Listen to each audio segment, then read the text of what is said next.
성경 말씀 시편 119편 153절입니다.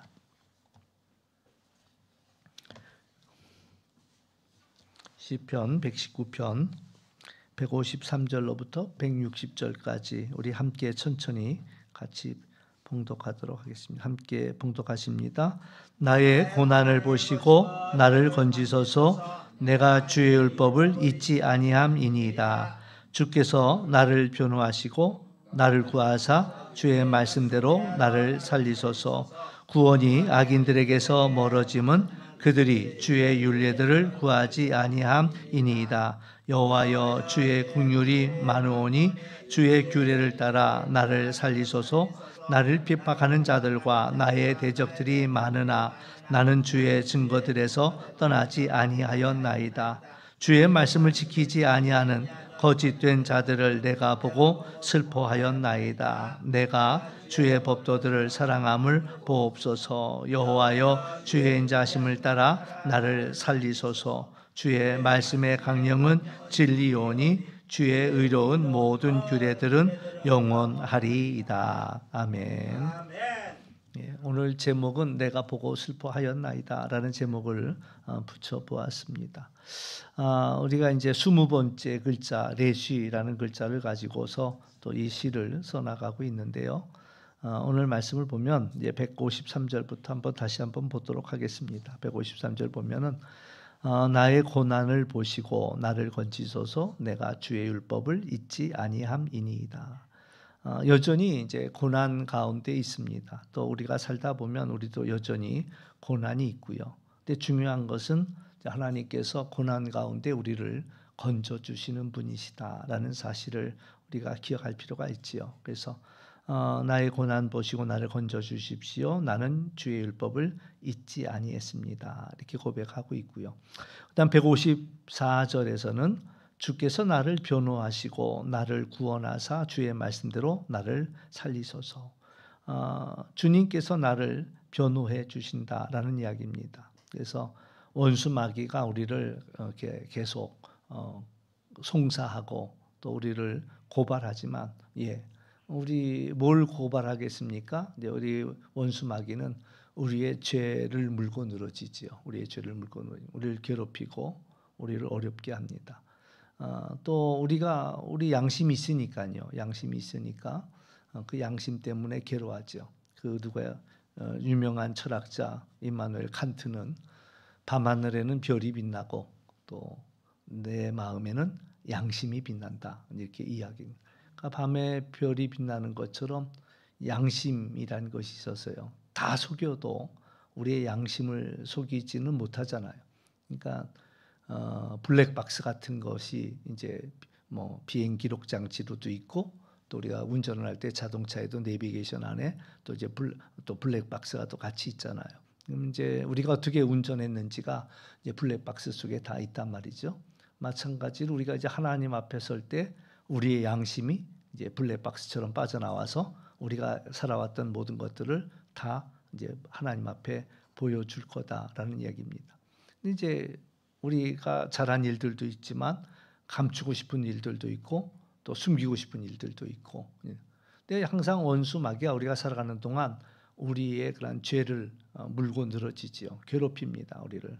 그러니까 많은 사람들이 그래서 죄의 권세에 어려움을 당하고 있고 또 자유하지 못하지요. 근데 이제 주님께서 우리를 변호하신다라고 말씀해 주십니다. 그래서 예수님이 우리를 변호해 주시고 우리를 구하시고 그리고 말씀 약속대로 우리를 살리신다 이렇게 이야기하죠.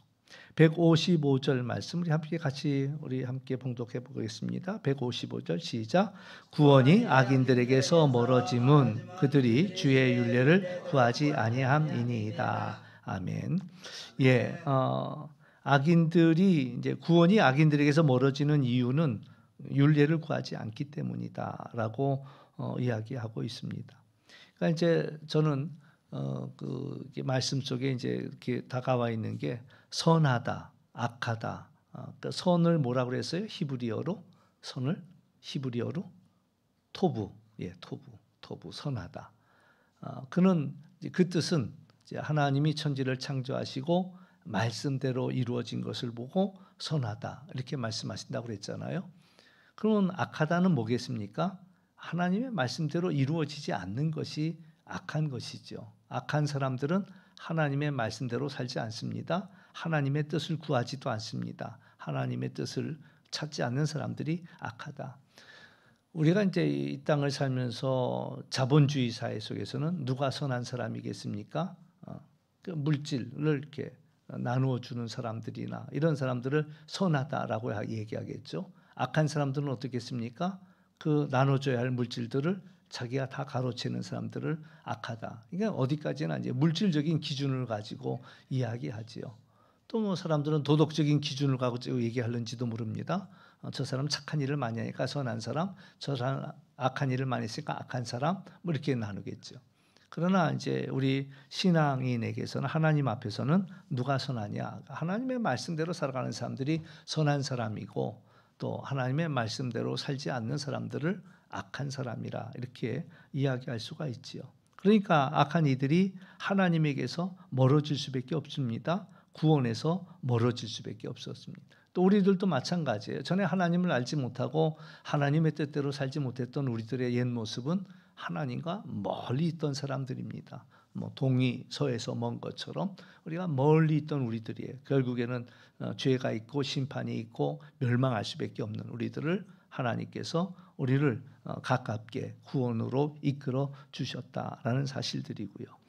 156절에서 여호와여 주는 그 긍휼이 많으오니 주의 규례들을 따라 나를 살리소서. 주님께서는 자비가 많습니다. 그러니까 그 규례를 따라 약속을 따라 나를 살려달라. 이런 이야기를 하고 있고요. 157절에서는 나를 핍박하는 자들과 나의 대적들이 많으나 나는 주의 증거들에서 떠나지 아니하였나이다.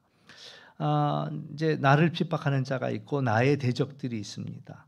우리가 이제 이 땅을 살아가는 동안 사실은 우리가 이제 이 땅이 어떤 땅이냐, 하나님의 뜻대로 사람들이 살고 있느냐라고 묻는다면 사람들이 하나님의 뜻대로 살지 않죠. 그러니까 하나님의 뜻대로 살지 않기 때문에 하나님의 뜻대로 살려고 하는 사람들은 미움을 받습니다. 미움을 받습니다. 그러니까 어떤 사람이 혼자 법을 지키려고 한다면 다른 사람 법을 어기는 다른 사람들이 뭐라고 그러겠어요? 너만 잘났냐? 남들 다 대충 사는데 왜 너만 그렇게 까다롭게 법대로 살려고 하느냐? 그러니까 이제 법대로 사는 사람들을 칭찬하고 또 이렇게 뭐랄까 존경한다기보다도 나머지 사람들은 다 법을 어기니까 그러니까는 법대로 사는 사람을 오히려 미워하는 경향들이 있지요. 사람들이요. 왜? 자기들이 죄를 졌으니까 남은 그러니까 왜 너 혼자 잘난 척하는데 왜 너 혼자 똑똑한 척하는데 이제 신앙생활도 마찬가지인 거예요. 우리가 이 땅을 사는 동안 하나님의 뜻대로 살려고 하면 하나님의 뜻대로 살지 않는 이들이 오히려 핍박한다라는 거죠. 너만 신앙생활해, 너만 예수님 믿어, 우리도 하나님 알아. 뭐 이런 식의 이야기를 하면서 제대로 믿으려고 하는 그것에 대해서 오히려 이제 핍박하고, 그러니까 예수님도 핍박을 당했잖아요. 예수님도 핍박을 당했습니다. 하나님의 말씀을 그 진리를 선포할 때 바리새인이나 또 이 대제사장이나 예수님의 말씀이 참 권세 있는 말씀이다라는 것을 알면서도 오히려 그것이 이제 싫은 거예요. 오히려 그것이 불편한 거예요. 그러니까 그들의 마음속에 저 예수를 죽여야 되겠다라는 생각을 하게 되었다라는 이야기지요.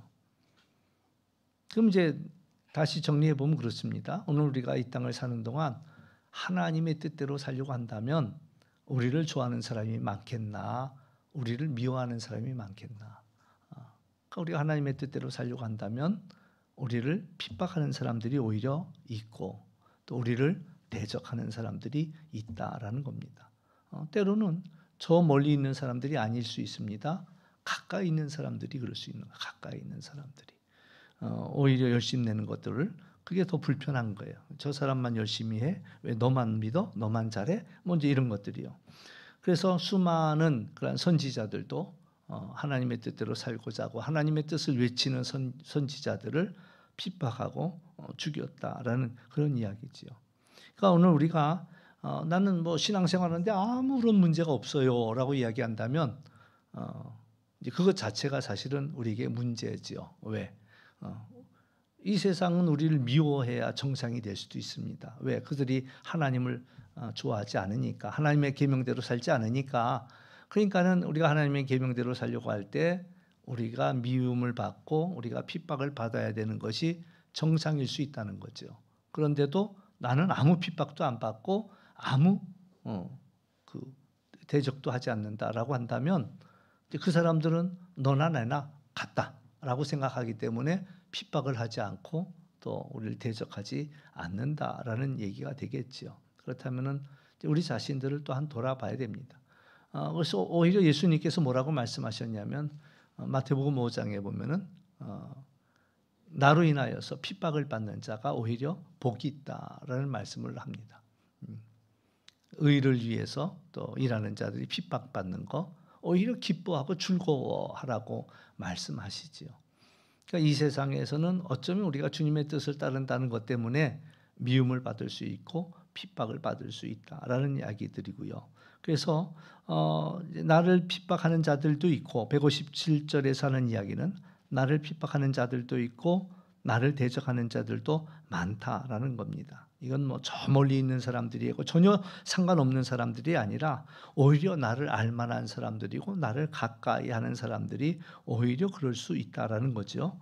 그러나 그런 핍박하는 자들도 많고 대적하는 자들도 많지만 나는 주의 증거들에서 떠나지 않습니다라는 고백을 합니다. 그러니까 우리가 믿음 생활한다는 것은 주님의 그 증거들을 더욱 즐거워하면서 오히려 그 핍박 속에서도 우리는 그것을 오히려 즐거워할 수 있는 그러한 힘과 능력이 우리에게 있다라는 그런 이야기죠. 그리고 이제 158절입니다. 158절을 이제 오늘 제목으로 삼은 건데 주의 말씀 우리 함께 같이 봉독해 보죠. 시작. 주의 말씀을 지키지 아니하는 거짓된 자들을 내가 보고 슬퍼하였나이다. 아멘. 주의 말씀을 지키지 아니하는 자들, 그 거짓된 자들을 내가 보고 슬퍼하였다라는 얘기를 합니다. 예수님도 슬퍼한 적이 있습니다. 믿음이 없는 사람들을 볼 때 예수님이 슬퍼하셨고 또 뿐만 아니라 예루살렘을 보시면서 예루살렘이 장차 이제 그 당할 그런 진노를 이렇게 예루살렘이 가다 보면 이제 곧 하나님의 심판을 받을 텐데 이제 이런 것을 보면서 예수님이 예루살렘을 향하여 우셨던 일들이 있죠. 예수님의 슬픔입니다. 이제 내가 지금 이제 슬퍼한다라는 얘기를 하는데 뭐 때문에 슬퍼하냐면 주의 말씀을 지키지 아니하는 거짓된 그런 일을 보고 내가 슬퍼하였다. 근데 여기서 슬퍼하였다라는 이야기 속에는 사실은요, 오히려 이제 분노에 가까운 그런 슬픔, 그러니까 슬픔이란 의미라기보다도 분노 이런 것들을 이야기하고요.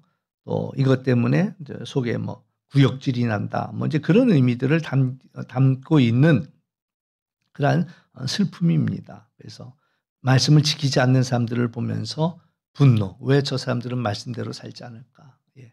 때로는 그런 이들을 발견하게 됩니다.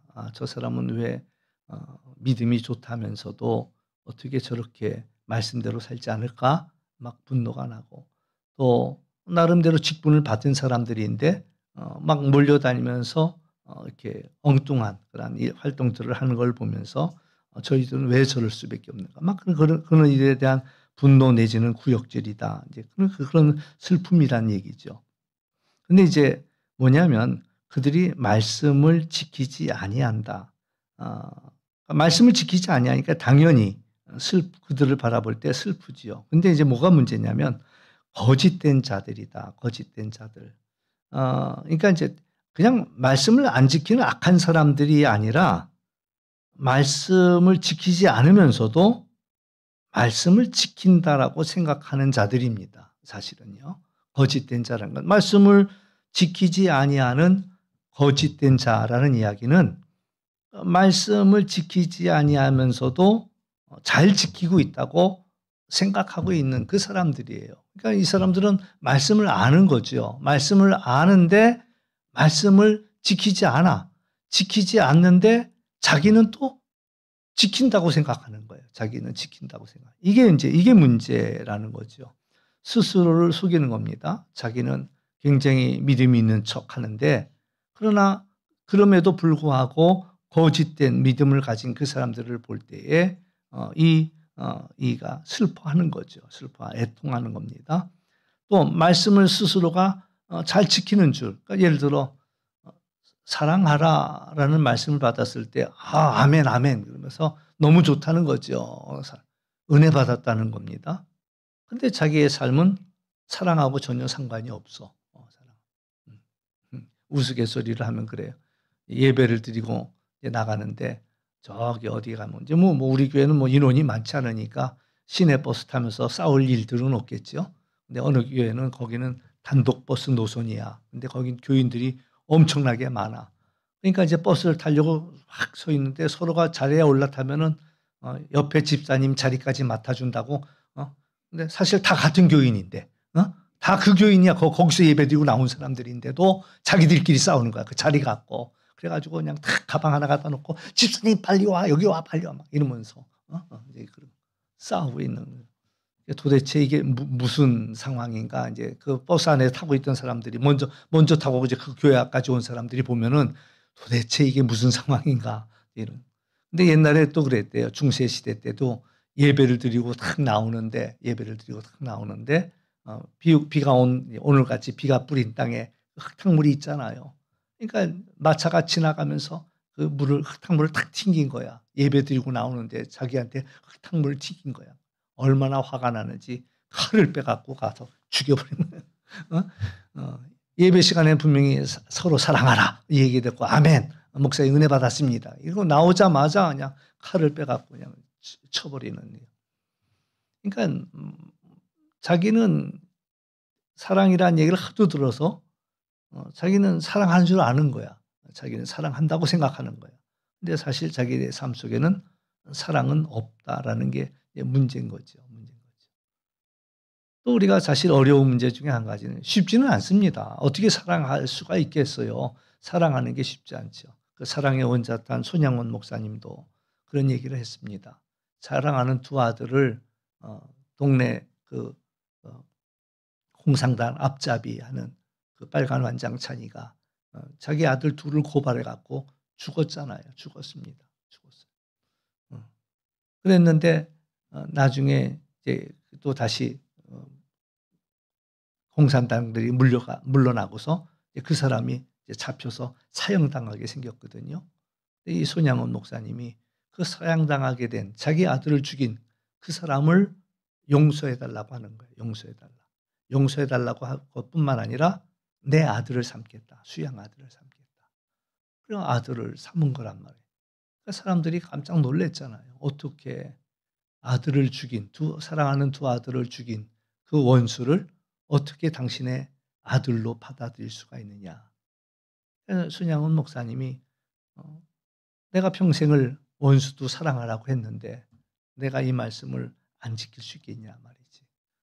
일제시대 때 그 신사참배하는 것을 내가 거절하면서 그 모진 고문도 내가 하나님의 계명을 지키기 위해서 우상숭배하지 않는 걸 지키기 위해서 목숨을 걸고 그리고 나서 그것을 하나님의 계명을 지켰는데 내가 지금 와서 또 이거 원수를 사랑하라 이 계명을 내가 안 지킬 수 있겠냐. 그래서 이제 그 아들을 자기의 그 아들을 죽인 원수를 자기의 수양 아들로 받아들인 거죠. 근데도 그이가 하는 얘기는 그래. 둘이 같이 밥을 먹으려고 겸상하고 있으면은 자기가 삼킨 밥알이 뱃속에서 다 꼿꼿이 서 있는 그 기분이다라는. 그러니까 아무 생각 없어서 그를 아들로 받아들인 것은 아니지요. 하나님의 말씀이니까 받아들이긴 했지만 그러나 그게 자기한테는 결코 쉽지 않았다라는 고백도 목사님이 했단 말이죠. 그러니까 우리가 사랑한다라는 그 말이 쉬운 일은 아니에요. 더군다나 저는 이제 예수님의 그 사랑의 정점은 용서입니다. 용서. 그리고 성경에서 계속 용서 이야기하거든요. 부활하신 주님이 첫 번째 주셨던 사명도 가서 사람들의 죄를 사하라는 거예요. 사하라. 그러면 너희들이 사하지 않으면 그대로 있을 것이고 가서 사하면 사하여질 것이다.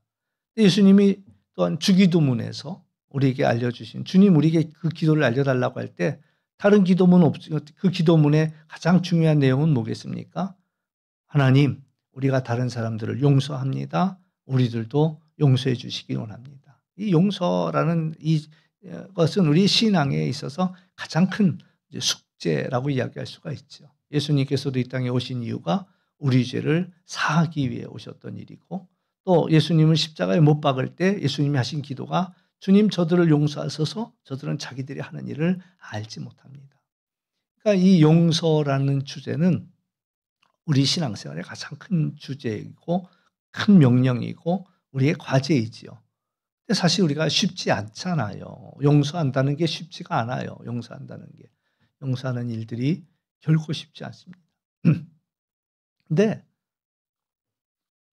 항상 하는 말이지만 용서는 이제 용서하세요 그러면 제일 먼저 하는 얘기가 뭐냐면 사람들이 누구 줘라고 용서하냐고, 누구 줘라고 용서하냐.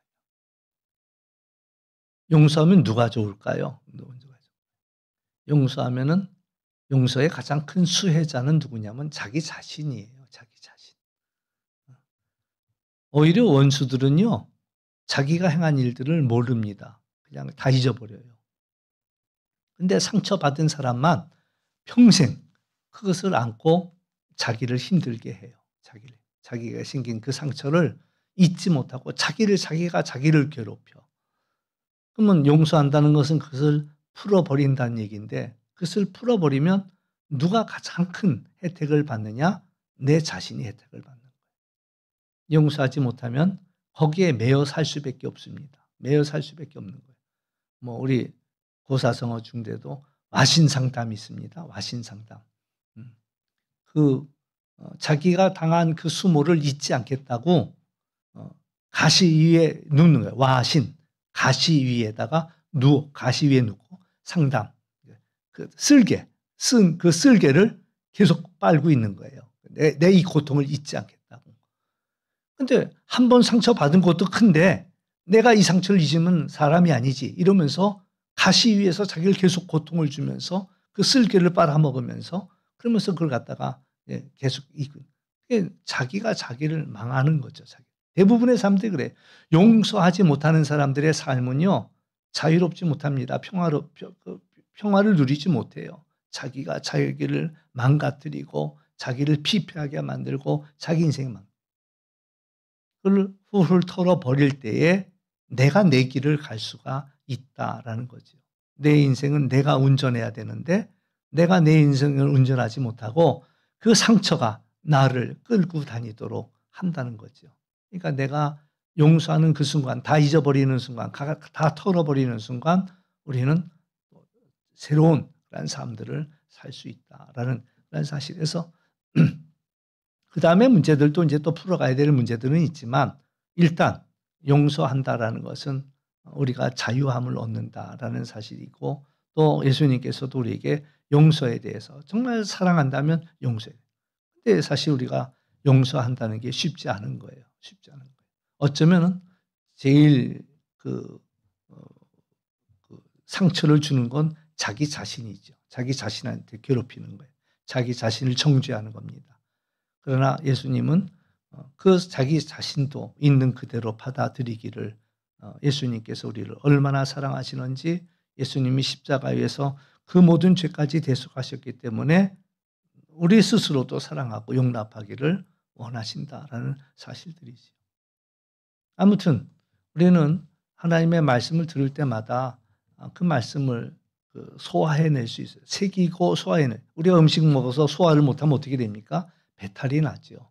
그러나 그것을 잘 소화하면 힘이 되고 능력이 되죠. 하나님의 말씀도 우리가 곰곰이 묵상하면서 내 것이 될 때에 그것이 내게 힘이 되고 능력이 되더라라는 얘기죠. 그러니까 하나님의 말씀을 소화해내지 못하면 그냥 다 토해낼 수밖에 없어요. 그러나 하나님의 말씀을 우리가 잘 소화한다면 우린 그 말씀 때문에 힘을 얻고 능력을 얻는다는.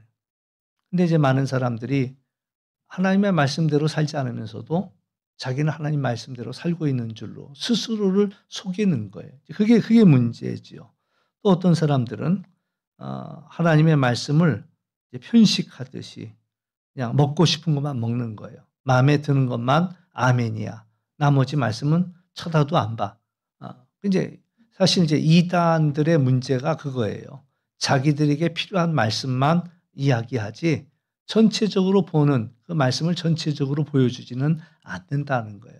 근데 오늘 우리가 성경을 읽을 때도 내 마음에 드는 것만 쏙쏙 빼서 읽는 것이 아니라 하나님 말씀을 전체를 볼 수 있는 능력이 있어야지만이 하나님이 왜 그 말씀을 하셨는지가 바른 그 뜻을 우리는 알 수 있다라는 거죠. 그래서 우리가 성경을 많이 읽고 전체를 읽고 또 전체를 공부할 필요가 있다라는 거죠. 부분적으로 하다 보면 우리는 이단들은 다 부분적인 그 한 구절 한 구절 갖고서 자기들의 논리를 세워가거든요. 그러니까 우리가 하나님의 말씀을 잘 지키는 우리가 이제 그동안에 시편 119편에서도 계속하는 이야기는 우리가 하나님의 말씀을 잘 지키겠다라는 이야기를 계속해 왔거든요. 또 하나님 말씀대로 지키는 자가 복이 있는 자라는 이야기도 했고. 그래서 오늘 우리가 하나님의 말씀을 잘 지켜야 되는데 주의 말씀을 지키지 아니하는 거짓된 자들을 보면서 내가 슬퍼하였다라는 이야기를 하고 있습니다. 그래서 이 말씀 우리 한번 생각해 볼 필요가 있겠고요. 159절 말씀 내가 주의 법도들을 사랑함을 보옵소서 여호와여 내가 주의 인자하심을 따라 나를 살리소서. 내가 이런 어려운 가운데서도 나는 주의 법을 사랑합니다. 이런 이야기고요. 주의 말씀의 강령은 진리입니다. 주의 모든 의로운 규례들은 영원합니다. 라고 고백하고 있습니다. 이제 여러 가지 이야기를 다 할 수 있지만 했던 이야기이기도 하고 오늘 이제 한 가지는 우리가 이제 슬퍼합니다. 왜 하나님의 말씀을 지키지 않는 것 때문에 우리가 슬퍼합니다라는 이야기를 하죠. 오늘 우리가 기뻐할 일은 뭐겠는가? 나를 기쁘게 하는 일은 과연 뭘까? 또 나를 슬프게 하는 일은 과연 뭘까? 여기서도 한 번은 생각해 볼 필요가 있다라는 이야기지요. 우리가 이 땅에서 뭔가를 얻었을 때 뭐 세상에서 여러 가지 기쁜 일들은 많이 있지요. 그러나 그런 기쁨들은 잠시 잠깐 주어지는 그런 기쁨들이 될 것입니다. 또 나를 뭐를 슬프게 하는가? 또 이상에 뭐 내 뜻대로 되지 않는 일들 때문에 때로는 우리는 슬퍼하기도 하겠지요. 그러나 중요한 것은 하나님이 무엇을 기뻐하실까라는 것들을 물으면서 하나님의 기쁨이 나의 기쁨이 되는 것. 또 하나님이 무엇을 슬퍼하실까라는 것들을 물어보면서 그 하나님의 슬픔이 나의 슬픔. 우리 기준이 다른 거죠. 세상 사람들이 가지고 있는 기준, 뭐 어떤 물질적인 그런 기준을 가지고 이래 좀 얻었다고 기뻐하고 뭐 조금 잃어버렸다고 슬퍼하는 이것이 아니라 우리가 하나님의 뜻을 이루었을 때 그런 기쁨, 또 하나님의 뜻대로 살지 못했을 때의 그런 슬픔 이런 것들이요. 예배 오늘 예배 드리려고 했는데 오늘 예배 드리지 못했네. 그것 때문에 때로는 화가 나기도 하나요? 예배를 드리고 싶었는데 뭐 예배 못 드린 것 때문에. 그 정도는 돼야 되죠. 그렇죠? 오늘 예배 꼭 드리고 싶었는데 뭐 제가 부끄러운 고백이지만 새벽에 나오려고 했는데 못 나온 때가 있어요. 피곤해 갖고 새벽에 벨소리가 하나도 안 들릴 때가 있어. 그럼 그날 하루 종일 속상한 거예요. 아침에 첫 단추부터 제대로 못 껴 갖고 그냥 하루가 언짢은 거야, 하루가. 참 속상해. 속상해서라도 열심히 이제 하려고는 노력하는데 요새는 좀 나이 들어서 그런지 요새는 잘 깨요. 근데 전에는 뭐 알람 시계 3개, 4개 켜 놓고도 못 일어날 때가 많이 있었죠. 그러면 그날은 오늘 새벽도 안 가고 푹 잤으니 좋다. 기분 좋다. 그렇지가 않더라고요.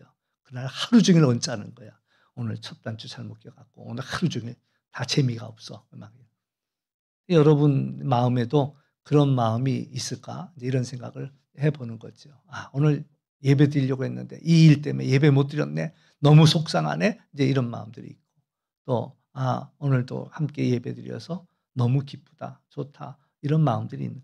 그래서 우리가 무엇이 우리를 기쁘게 하는가, 무엇이 슬퍼하는가라는 것들, 그리고 더 나아가서 이제 결국에는 우리가 기뻐하는 게 뭐냐?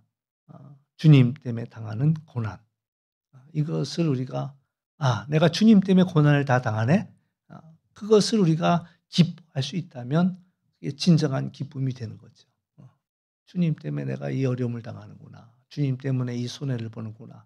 주님 때문에 내가 그것을 그러면서 속상한 게 아니라 주님 때문에 내가 이 일을 겪는구나. 그것이 오히려 이제 기뻐하는 거죠. 왜? 주님의 고난에 동참하고 주님의 그 고난 그걸 경험해 보기에 우리가 오히려 기뻐할 수 있을까요? 음. 여러분 주님 때문에 당하는 그 어려움들을 기뻐할 수 있는 그 지경까지 되기를 주의 이름으로 축원합니다. 네. 그게 진짜인 거예요. 그게 진짜인 거예요. 내가 주님 때문에 손해 봤네. 주님 때문에 내가 또 이렇게 수모를 당했네. 주님 때문에 내가 이런 억울한 일을 당했네. 그럴 때 주님 때문에 그 당한 그 기쁨, 그러한 것들이 우리의 진정한 기쁨이 되어야 되지 않을까라는 생각을 해봅니다. 아무쪼록 오늘도 이 말씀, 주의 말씀을 지키지 아니하는 거짓된 자, 그 사람이 내가 되지 않기를 우리가 기도할 필요가 있지요. 나는 믿음이 좋은 줄 알았는데 내가 말씀을 지키지 않고 그리고도 하나님의 사람인 척한 그런 것들을 우리가 슬퍼할 수 있는 그런 것들도 우리가 생각해 볼 수 있겠다라는 이야기입니다. 그래서 쉽지 않아요. 하나님의 말씀대로 산다는 게 참 쉽지 않습니다. 쉽지 않은 게 사실이에요. 쉽지 않은 게 사실이고. 왜? 우리가 연약하니까요. 우리는 또 넘어지니까요. 그러나 우리가 지난번 나눴던 말씀들이 주님은 우리가 넘어지지만 또 세워주시는 분이다. 또 일으켜주시고 용기를 주시는 분이시다. 지난 주일날 나눴죠. 베드로가 이제 부활의 주님을 만나고 정말 부활의 정말 대단한 증인이 될 줄 알았는데 또 그 부활의 그 체험을 또 다 까먹고 물고기나 잡으러 가는 그런 모습들을 보면서 주님은 다시 찾아오셔서 네가 나를 사랑하느냐 내 양을 먹이라 말씀하시면서 다시 그를 세워주시는 거예요. 그리고 한 번, 두 번 찾아오시는 것이 아니라 우리가 넘어질 때마다 우리를 찾아오셔서 다시 용기를 주신다라는 사실 기억하면서 오늘도 그 주님의 기쁨에 또 주님의 슬픔에 우리가 동참할 수 있는 그런 우리 모두가 될 수 있기를 주의 이름으로 축원합니다. 예, 기도하겠습니다.